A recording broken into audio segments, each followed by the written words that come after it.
kong pinaghihintay ang isang bathaluman, paabot ng asukal para medyo espesyal.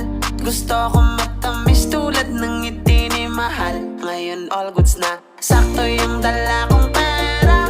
Pag-ibig ang inabot ng aking 50. Minsan talaga sasang-ayon ang tadhana.